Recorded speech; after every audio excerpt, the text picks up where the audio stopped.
तो श्री नाभा गोस्वामी जी, उनकी परिकल्पना यहीं से है। भगवान ने ब्रह्मा जी से कहा कि ब्रह्मा जी, आप भक्तों की चरण सेवा करो, भक्तों की शीत प्रसादी खाओ, भक्तों का यश गाओ। मेरा यश गाने का काम नहीं है, वे तो व्यास जी ने खूब गा दिया। आप मेरे भक्तों का यश गाओ और खूब भाव से गाओ, जितना मति में आ सके उतना गाओ, तब आपका भगवत अपराध पूर्ण होगा। तब वही ब्रह्मा जी महाराज पृथ्वी पर श्री नाभा गोस्वामी जी के रूप में प्रकट हो गए। गोस्वामी श्री नाभा जी महाराज की जय। श्री नाभा जी के चरित्र को श्री प्रियादास जी महाराज ने गाया। प्रियादास जी कौन है ये भी बताएंगे। नाभा जी के चरित्र को श्री प्रियादास जी महाराज बहुत सुंदर भाव में कह रहे हैं। हनुमान वंश ही में जन्म प्रशंस जाको, भयो द्रगहीन सो नवीन बात धारी। उमरी वर्ष 5 मान के अकाल आच, माता बन छोड़ गई विपत्ति विचारी। किल ओ अगर ताही डगर दरस दियो, लियो यो अनाथ जानी पूछ सोचारी। बड़े सिद्ध जल ले कमंडल सोसी चैन, चैन भयो खुलो खुले चक जोरी को निहारी। प्रियादास जी महाराज वर्णन कर रहे हैं, हनुमान वंश में श्री नाभा जी का प्रादुर्भाव हुआ। हनुमान जी का तो वंश ही नहीं है, फिर हनुमान वंश में कैसे, वो तो ब्रह्मचारी है। तब कथा यहां पर प्रियादास जी ने बृहद वर्णन किया है कि दक्षिण भारत के एक ब्राह्मण कुल में कोई संतान नहीं थी, तब उन्होंने हनुमान जी की आराधना की और 12 वर्ष की आराधना के बाद हनुमान जी प्रकट हुए और प्रकट होकर कहा, वरदान मांगो, क्या चाहिए। तो भक्ति के प्रदाता, भगवान के प्रदाता, या तो हनुमान जी से भक्ति मांगो या फिर ठाकुर जी को मांगो। पर वो ब्राह्मण देवता कहने लगे, बोले नाथ एक पुत्र दे दो। हनुमान जी महाराज बोले, ये तो वही बात हो गई, जिसके पास जो वस्तु नहीं है उससे वो मांग रहे हो। कभी कभी मन में भाव आता है, शंकर जी से कह रहे हैं हमारा घर बना दो, शंकर जी कह रहे हैं मैं खुद शमशान में रहूं। गणेश जी से कह रहे हैं बड़ी गाड़ी दिला दो, बोले खुद मैं चूहा पे चलूं तो गाड़ी दे दूं। हनुमान जी कह रहे हैं भैया ये बालक बच्चे मांगने हते तो ठाकुर जी की आराधना करते, ब्रह्मचारी हनुमान जी को काहे को बुलाया। लेकिन फिर भी श्री हनुमान जी महाराज ने कृपा की और उन ब्राह्मण देवता का वंश बढ़ा। उसी वंश में आगे चल करके श्री नाभा जी का प्रादुर्भाव हुआ। आप श्री का जन्म से नाम नवभुज बताया गया और कई जगह नारायण दास भी बताया गया। ऐसा भी कहा गया कि जब श्री अग्रदास जी ने उनको दीक्षा दी तो नामकरण श्री नारायण दास रखा, वैसे नाम नवभुज है, ऐसा भाव भक्तमाल जी में ही पढ़ा। बहुत ध्यान से सुनिएगा। हुआ क्या, अकाल पड़ा और अकाल पड़ने के कारण श्री नाभा जी की माताजी उनको लेकर के कहीं प्रस्थान कर रही थी, परंतु अत्यंत अकाल के कारण बीच जंगल में ही छोड़ दिया। जन्म से ही नेत्र नहीं थे श्री नाभा जी को। 5 वर्ष की आयु में बिना नेत्रों का बालक जंगल के बीच में व्याकुल, कहां जाऊं, किसके पास जाऊं, कैसे जाऊं, क्या करूं। तभी वहां आचार्य चरण श्री किल्हदेव जी महाराज और श्री अग्रदास जी महाराज वे दोनों ही वहां से प्रस्थान कर रहे थे और तभी उनकी दृष्टि उस बालक पर पड़ी।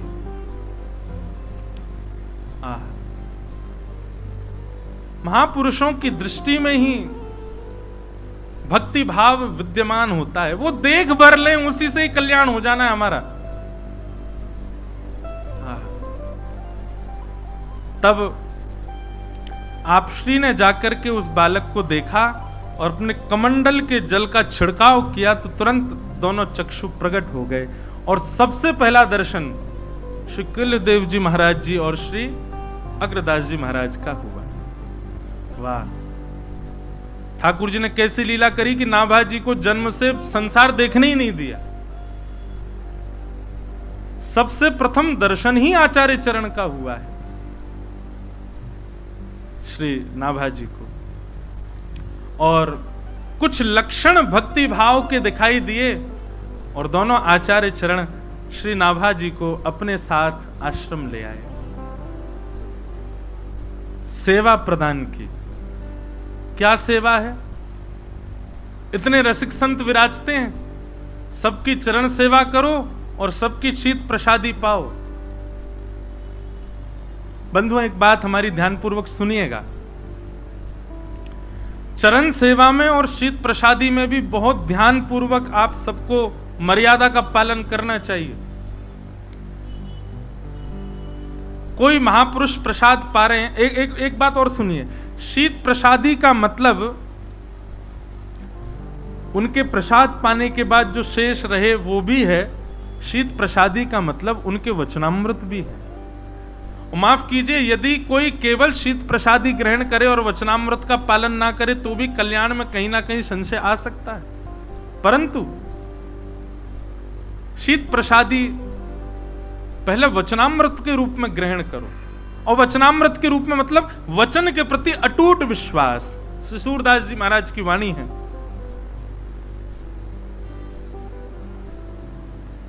दृढ़ चरणन के रो भरोसा, श्री वल्लभ नख चंद्र छटा बिन सब जग माही अंधेरो, साधन और नाही आकलि में जासु होत निवेरो, सूर कहा कहे दुविध आधरो, बिना मोल को चेरो, भरोसो दृढ़ चरणन केरो।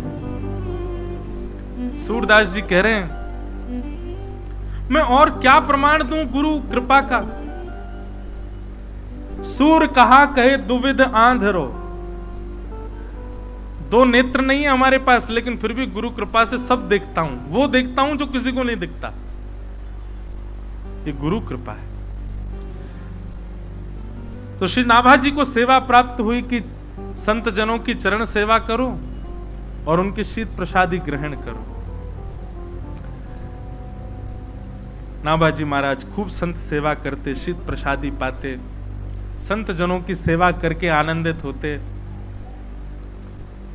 एक बात सदैव याद रखिएगा, बहुत ध्यानपूर्वक सुनो। नाम जप में, कथा श्रवण में, संत सेवा में और तीर्थ गमन में, नाम जप में, कथा श्रवण में, संत सेवा में और तीर्थ गमन में यदि आपके चित्त में आनंद उत्साह नहीं है तो इन चारों में न प्रवेश किया जाए तो अच्छा। समझ में आई बात? नाम जप करने में यदि उत्साह नहीं है, कथा श्रवण करने में यदि उत्साह नहीं है, संत सेवा में यदि उत्साह नहीं है, तीर्थ गमन में उत्साह नहीं, और पांचवा एक और चीज लो, नियम करने में। यह भी एक बात है महाराज जी विशेष। नियम खाना पूर्ति नहीं है। नियम में यदि उत्साह नहीं है, नाम जप में उत्साह नहीं है, कथा श्रवण में उत्साह नहीं है और तीर्थ गमन में उत्साह नहीं है, तो इनको ना किया जाए तो अच्छा, करो तो उत्साह के साथ, प्रसन्नता के साथ, अत्यंत सौभाग्य के साथ संत सेवा।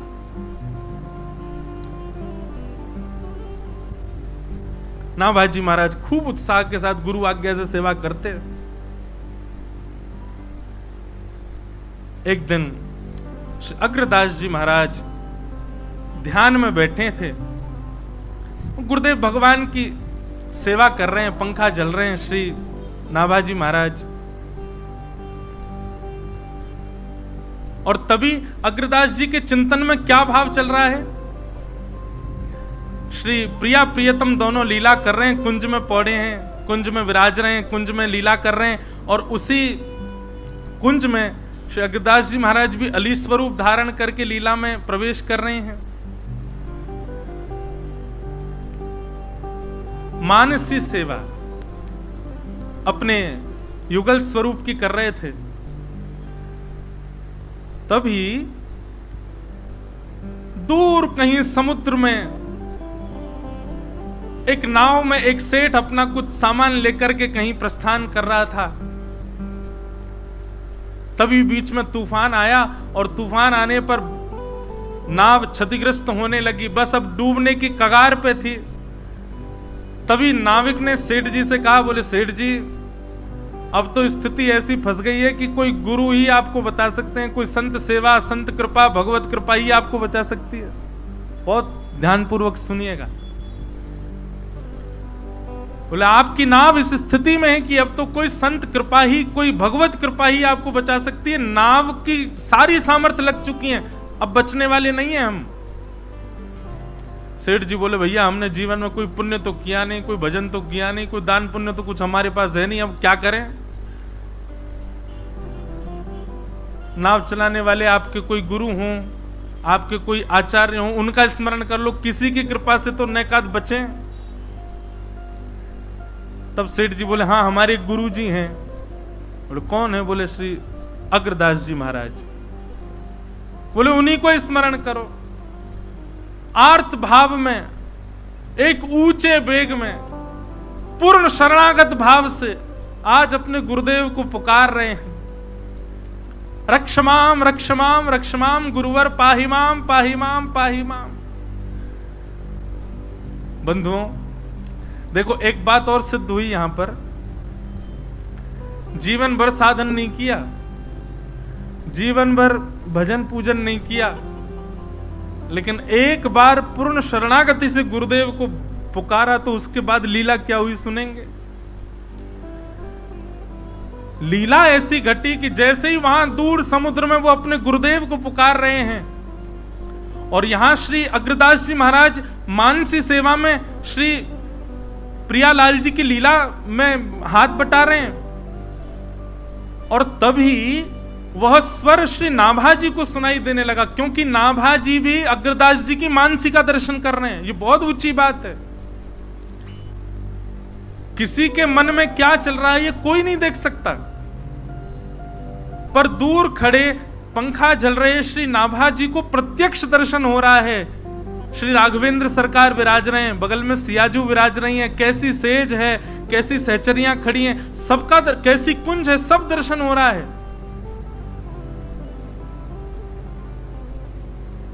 गुरुदेव अली स्वरूप धारण करके क्या सेवा कर रहे हैं, ये नाभाजी को दर्शन हो रहा है। और तभी नाभाजी ने अनुभव किया कि दूर समुद्र में पुकार रहा वो शिष्य गुरुदेव को वह स्वर नाभाजी को सुनाई देने लगा। नाभाजी विचलित हो गए, मन में विचार करने लगे, गुरुदेव यहाँ सेवा में हैं, गुरुदेव यहाँ युगल स्वरूप को माला पधरा रहे हैं और यहाँ पर ये भक्त गुरुदेव को बुला रहा है, कहीं उसका स्वर सुनकर के गुरुदेव अपनी सेवा ना छोड़ दें, कहीं सेवा में विघ्न ना आ जाए। तो जो पंखा गुरुदेव को झल रहे थे उसी पंखा को द्रुत गति से उस दिशा में झलने लगे जिस दिशा में समुद्र में नाव फंसी थी। और श्री नाभाजी के इस सूक्ष्म से प्रयास से बीच भंवर में, बीच तूफान में फंसी हुई उस सेठ की नाव वहां से मुक्त होकर के बिल्कुल निर्विघ्नता से मुक्त हो गई और श्री नाभाजी ने उस भक्त की रक्षा कर दी, बच गई नाव।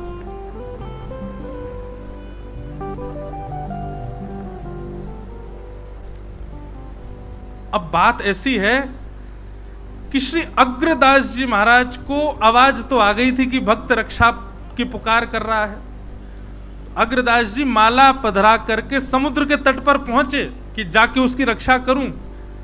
तभी आपने क्या देखा कि नाव तो किनारे लग गई, नाव तो व्यवस्थित हो गई, लेकिन आप नील समुद्र की नीलिमा को देख करके भाव निमग्न हो गए, ठाकुर जी की स्मृति में चले गए। पर जब स्मरण पूर्ण हुआ, श्री नाभा जी ने गुरुदेव से कहा, गुरुदेव आप जिस कार्य के लिए समुद्र तट पर आए वो कार्य हो चुका है, आप पुनः लीला में जाइए, श्री प्रियालाल जी प्रतीक्षा कर रहे हैं, आप वहां पहुंचिए। अग्रदास जी ने जब ये स्वर सुना, स्वर सुनकर के बोले, मेरे चित्त में प्रियालाल जी विराज रहे हैं, सेज पर बैठे हैं, कैसी सेवा, क्या सेवा चल रही है, मेरी मानसी सेवा है, ये इसको कैसे पता? और मेरे सेवा के बीच में मेरे किसी भक्त ने मुझे रक्षा के लिए पुकारा, ये भाव भी इसको कैसे पता? और वो पुकार तो रहा था रक्षा के लिए, पर मैंने जाकर के देखा नाव तो किनारे लगी, मतलब उसकी रक्षा कैसे हुई? अग्रदास जी ने तुरंत चिंतन किया तो सब दृष्टिगोचर हो गया कि ओहो, ये तो ऊंची श्रेणी को प्राप्त हो गया है बालक। मेरे चित्त की सेवा का दर्शन हुआ, यहां तक कि मेरे भक्त की पुकार को इसने दूर खड़े खड़े अपने पंखा के झलने से ही उसकी रक्षा कर दी।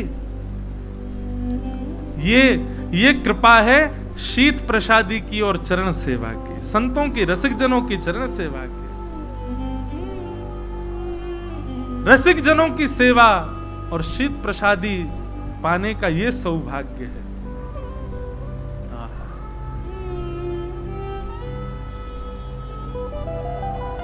उस भाव को सुन करके, दर्शन करके श्री अग्रदेव जी महाराज अत्यंत प्रसन्न हो गए नाभा जी पर, और नाभा जी को अपने समीप बुला करके कहा, बहुत बड़ी कृपा है, अनुग्रह है ठाकुर जी का आपके ऊपर कि आप इस भावना का दर्शन कर पा रहे हो। सब संत जनों की कृपा है, सब गुरुजनों की कृपा है। अब हमारी आज्ञा से आप जाइए और जाकर के भक्त चरित्र लिखना प्रारंभ कीजिए। नाभा जी महाराज कहने लगे, बोले कि मैं राम कृष्ण का गुण तो गा सकता हूं, ठाकुर जी का यश तो गा सकता हूं, ठाकुर जी के गुणानुवाद गाने की थोड़ी बहुत क्षमता तो मुझे आपकी कृपा से प्राप्त है, पर भक्तों का यश गाना ये मैं कैसे करूंगा, ये कैसे संभव होगा? नाभा जी कहते हैं, श्री अग्रदास जी महाराज कह रहे हैं, जिन्होंने बीच भंवर में फंसी हुई नाव दिखा दी, जिन्होंने मेरे चित्त में श्री प्रियालाल जी दिखा दिए, जिन्होंने कृपा करके बीच भंवर की फंसी हुई नाव को मुक्त करा दिया, वही कृपा करेंगे और वही सबकी कृपा से तुम भक्त चरित्र लिखो। भक्ति भक्त भगवंत गुरु चतुर नाम वपुए,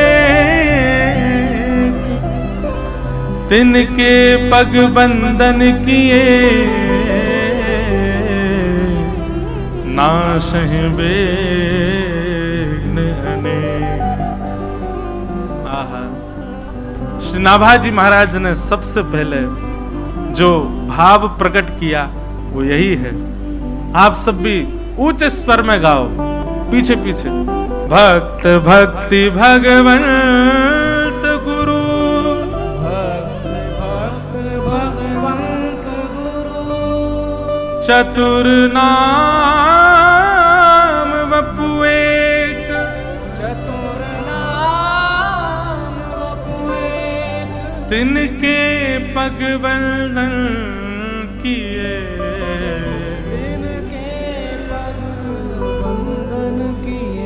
नाशहि विघ्न अनेक, नाशहि विघ्न अनेक। महाराज जी,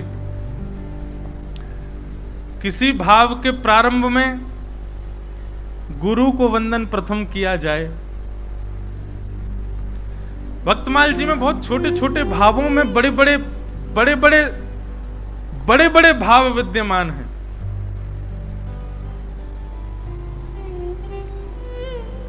पर भक्तमाल जी में श्री नाभा जी सर्वप्रथम भक्त भक्ति भगवंत गुरु चतुर नाम वपु एक, गुरु का नाम अंत में लिया है।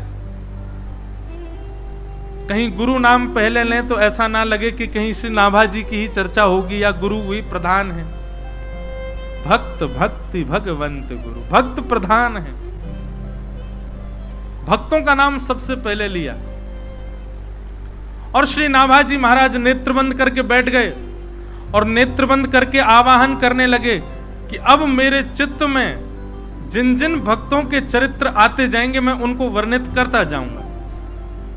तो बहुत ध्यानपूर्वक सुनने वाली बात यह है कि श्री भक्तमाल जी में उन्हीं के ही चरित्र कहे गए हैं जिन जिन्होंने आकर के भक्त श्री नाभा जी को अपने दर्शन कराए। मतलब भाव कुछ ऐसा है कि नाभा जी को भक्त दर्शन होते और फिर भक्त की लीला दर्शन होती, तभी नाभा जी छप्पे लिख करके उनका लीला भक्तमाल जी में वर्णित कर देते।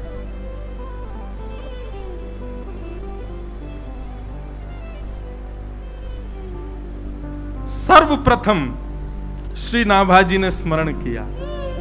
अब आवाहन कर रहे हैं अपने गुरुदेव को प्रणाम करके कि अब भक्तजन आवे स्मृति में और मैं लिखना प्रारंभ करूं।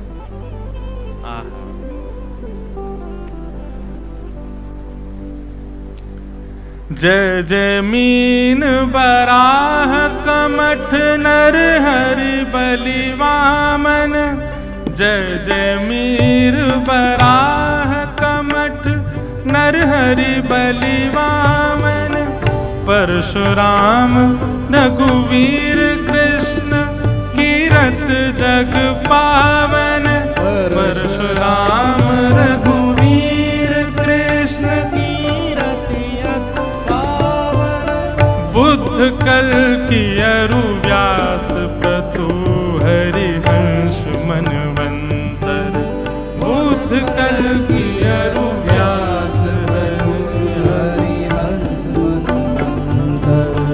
यज्ञ ऋषभ है ग्रीव ध्रुववर देन धनवंतर, यज्ञ ऋषभ है ग्रीव ध्रुववर देन धनवंतर, बद्रिपति दत्त कपिल देव सनकादिक करुणा करो, बद्रिपति दत्त कपिल देव सनकादिक करुणा करो, 24 रूप लीला रुचिर श्री अग्रदास उर पद धरो, 24 रूप लीला रुचिर श्री अग्रदास उर पद धरो। 24 रूप लीला रुचिर श्री अग्रदास उर पद धरो, 24 रूप लीला रुचिर श्री अग्रदास उर पद धरो। श्री नाभा जी महाराज ने भक्तों का आह्वान किया। समस्त भूमंडल के समस्त वैष्णव हरिप्रिय भक्तों का मैं चिंतन कर रहा हूं, सब मेरे चित्त में आ जाएं और अपने अपने भाव पर। अच्छा, एक बात और, श्री भक्तमाल जी में उन भक्तों का चरित्र है जो हरिप्रिय हैं। कौन? हरिप्रिय। हरिप्रिय का मतलब जिनको हरि प्रिय हैं वो नहीं, जो हरि के प्रिय हैं वो। श्री नाभा जी ने कहा कि भाई वो सब चित्त में आएंगे जो हरि को प्रिय हैं,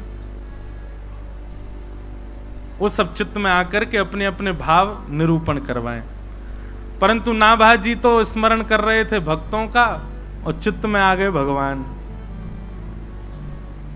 भक्तमाल जी का प्रथम छप्पे यहीं से ही प्रारंभ हुआ। जय जय मीन बराह कमठ नर हरि बलि वामन, परशुराम रघुवीर कृष्ण की रत जग पावन, बुद्ध कल की अरु व्यास प्रतु हरिहंस मनवंतर, यज्ञ ऋषभ है ग्रीव ध्रुव वरदेन धनवंतर, बद्रीपति दत्त कपिल देव सनकादिक करुणा करो, 24 रूप लीला रुचिर श्री अग्र दास उर पद धरो। बहुत ध्यानपूर्वक सुनिएगा। अभी भूमिका ही चल रही है भैया। जिन रसिकों की त्रिवेणी सुननी वो तो कल से शुरू होगी, पहले भूमिका सुन लो आज। तो नाभाजी नेत्र बंद करके बैठे हैं, भक्त जन चित्त में आएंगे तो मैं यश लिखूंगा, लेकिन चित्त में सबसे पहले कौन दिखे? मीन भगवान आ गए, बराह भगवान आ गए, कच्छप भगवान कमठ बन के आ गए, नरहरि, आहा, बलि बामन सब आ गए, परशुराम जी आ गए, राम जी आ गए, कृष्ण भगवान आ गए। आहा, बुद्ध कल की 24 अवतार ठाकुर जी के एक एक करके चित्त में प्रकट होने लगे। पहले तो नाभाजी को अच्छा लगा, ओहो ठाकुर जी चित्त में आ रहे हैं। बाद में बोले चिंतन तो भक्तों का किया, ये ठाकुर जी क्यों आ रहे हैं चित्त में? ये ठाकुर जी का स्वरूप है, सबके आड़े चलेंगे, बुलाए भक्त आ गए भगवान। मतलब यहां भी ठाकुर जी को नेक चैन हो नहीं है कि चलो ये ग्रंथ तो पूरा भक्तों का ही रहने दो, नहीं, पहले खुद ही आ गए। श्री नाभाजी अपने चित्त में ही ठाकुर जी से पूछ रहे हैं, आप क्यों आ गए? हमने तो भक्त बुलाए थे। ठाकुर जी कह रहे हैं, नाभाजी हमारे बाद जो आएंगे वो भक्त हैं, और हम भक्तों के भक्त राज हैं, मतलब भक्तों के अग्रगण्य हैं। सबसे बड़े भक्त तो हम ही हैं, तो सबसे पहले हम आएंगे। ठाकुर जी कह रहे हैं, आप भक्तमाल लिखने जा रहे हो, सबसे विशेष, सबसे श्रेष्ठ और सबसे उच्च भक्त जो होगा वो सबसे पहले स्मृति में आएगा। सबसे बड़े भक्त तो हम ही हैं, हमसे बड़ा भक्त कौन है? कैसे हो आप भक्त? अच्छा, नरसी के यहां भात भरने कौन गया था? आप गए थे। क्यों गए थे? कोई हमारा व्यापार तो चल नहीं रहा था, हमारे त्रिलोकी का राज्य तो जाने नहीं वाला था। क्यों गए हम? उसकी हुंडी क्यों लिखी हमने? क्योंकि हम भक्तों के भक्त हैं। बताओ कौन भक्त हुआ, नरसिंह मेहता की मैं? नाभाजी बोले आप ही हो। अच्छा नहीं, एक ही बात से नहीं, ये तो तुम हमारी हां में हां बोल रहे हो, दूसरी बात सुनो। बोले क्या? जगन्नाथ का माधव दास बीमार हो गया था, उसके कपड़ा कौन ने धोए? आपने धोए थे। भक्त कौन हुआ, माधव दास की मैं? बोले आप ही हुए भगवान। भरी सभा में कौरवों के बीच में नारी बिच सारी है कि सारी बिच न, द्रौपदी का चीरहरण हो रहा था। वशन रूप भय श्याम, वस्त्र बन करके कौन आया वहां पर? बोले आप आए। बताओ हमारी कोई वैल्यू नहीं है, हम वस्त्र बन के आ गए वहां पे, किसके लिए? भक्त के लिए। भक्त कौन है? द्रौपदी की मैं। नाभाजी बोले आप। नहीं नहीं, इतने से काम नहीं, और सुनो। क्या?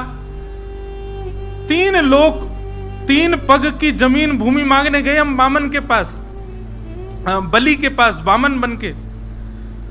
2 पग से तीनों लोक नाप लिए। हमने अपना प्रताप दिखाया कि चलो भाई हम भगवान हैं।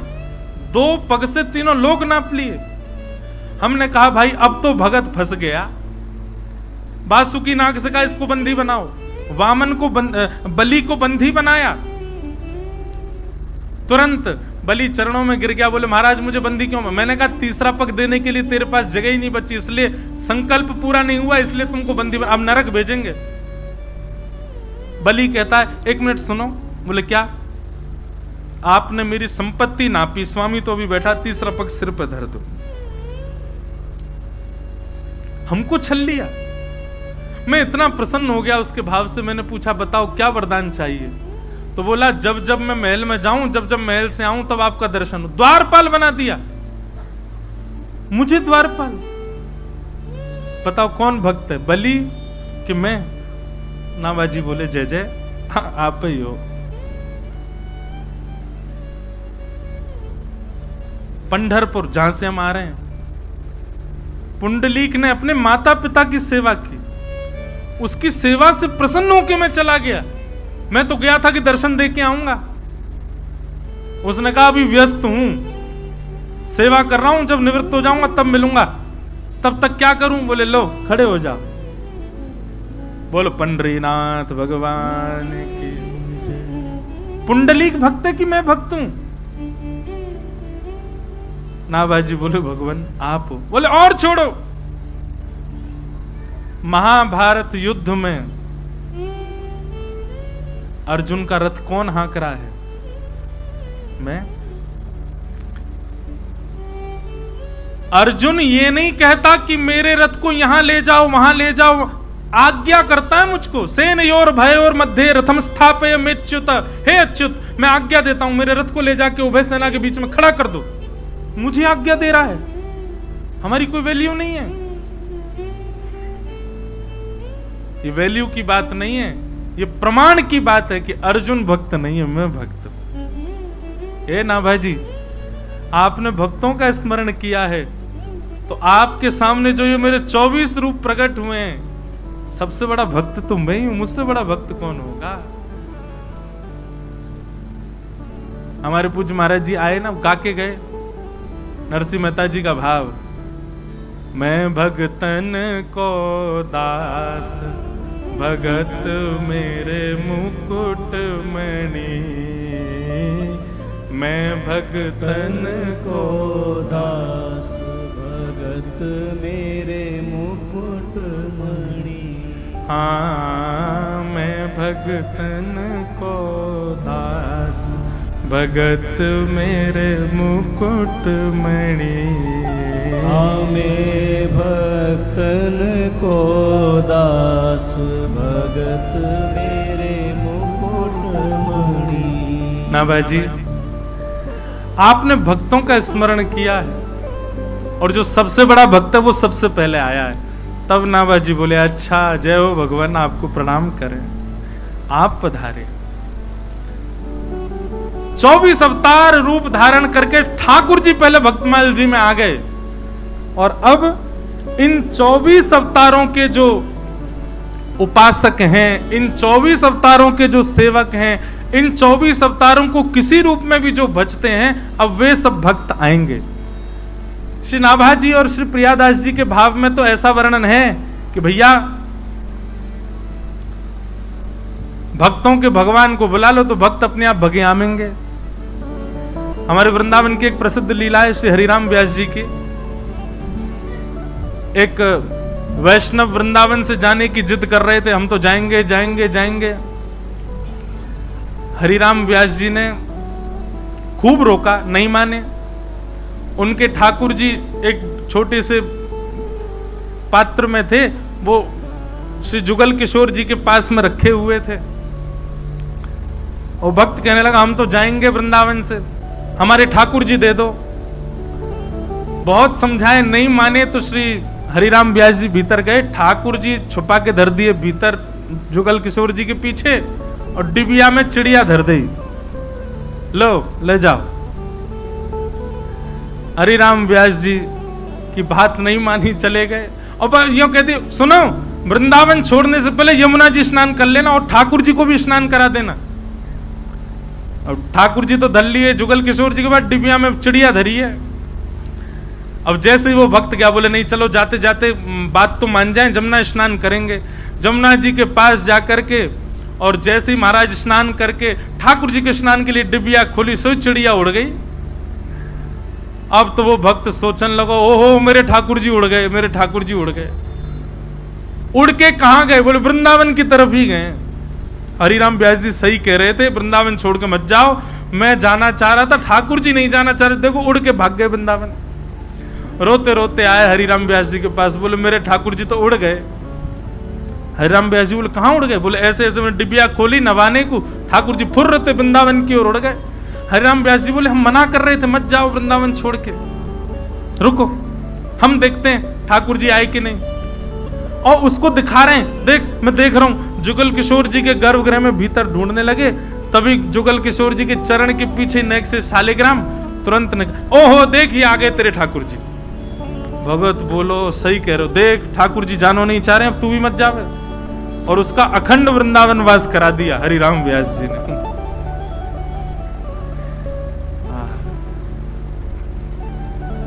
वृंदावन साचो धन भैया, वृंदावन साचो धन भैया, श्री वृंदावन साचो धन भैया, श्री वृंदावन साचो धन भैया। कनक कूट कोटिक लगत जिए, कनक कूट कोटिक लगत जिए, भजिए कुंवर कन्हैया,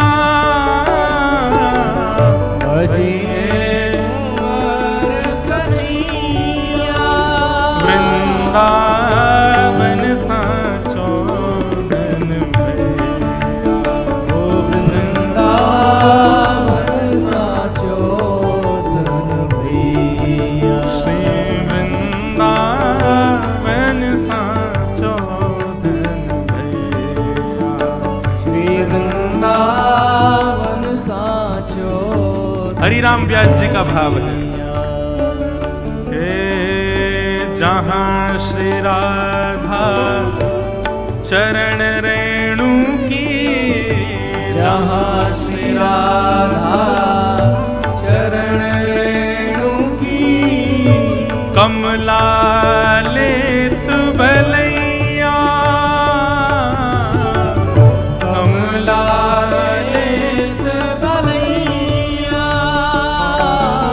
हे आतुर वन में व्यास पुकारे, आतुर वन में व्यास पुकारे, आतुर वन में व्यास पुकारे, आतुर वन में व्यास पुकारे।